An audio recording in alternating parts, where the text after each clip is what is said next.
Hello, thanks for joining me here. I'm Claire from Planet Claire, and this is the website you can visit me on. I'm going to just cover today what I think spirituality is, because in the early days I was very misguided and really put off by what I was taught spirituality to be. So, in the respect that I once believed you had to be spiritual and enjoy spiritual life and experiences, that you had to give up all worldly possessions and material desires to acquire this spiritual state of bliss. Furthermore, I was even informed that you have to meditate continuously, not feel hungry when you're not eating, and live off your connection to the divine. Now, I've completely changed how I feel about spirituality, and many masters that I have studied, their beliefs and their teachings of spirituality are very in line with my own. So I believe that spirituality is quite simply awareness of oneself on a deep level, and knowing and enjoying a oneness and a connection to the universe and the spirit. I remember talking in my early days on my path to an enlightened being, and I asked him, as he was from India, how do you meditate, what do you do, etc, etc.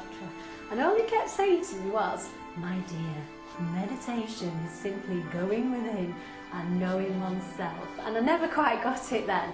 And then one day I finally got it, and it just happened.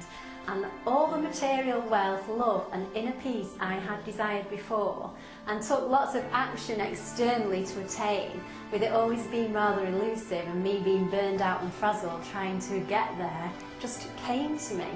And I now wish to share with you what I call the middle path. Being spiritual, being self-aware, and also having comfort and wealth in your life, but not being attached to it in the respect that you're going to enjoy it, but they do not define you. So if tomorrow you lost all your money and all your possessions, you are still you. You haven't lost your identity. Those identities are the work of the ego, and the ego self is very good at keeping itself alive.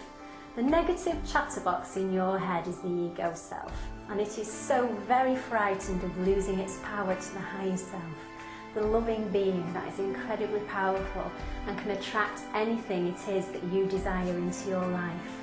So wherever you are on your spiritual path, please do come and join me here at Planet Claire. I think of it as East meets West. The Eastern philosophies meets Western ambition and success. It is all about enjoying a connection to Source and walking a spiritual path while still existing and thriving in the physical world, enjoying all the trappings of the physical world.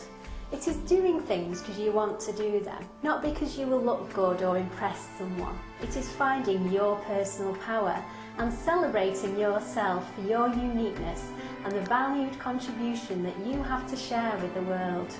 It is liking and loving you for you, just the way you are, and healing past traumas or circumstances that have caused you pain and affect you now. So you heal and release, so you can have more enjoyment, more fun, more love, more joy and more bliss in your life. We have practical exercises and programs, from increasing self-esteem to getting a good night's sleep. Then we have more spiritual practices like meditation or connecting with angels.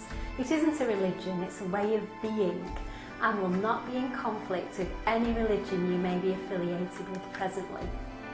Our website is a positive, inspired community, and we invite you to take a look around and see what we have to offer you. Lazu says, a journey of 1,000 miles starts with a single step. So take the first step to living a life you love and being the person you want to be and waking up joyous and alive just because you are you. And I'll see you there in light, Claire.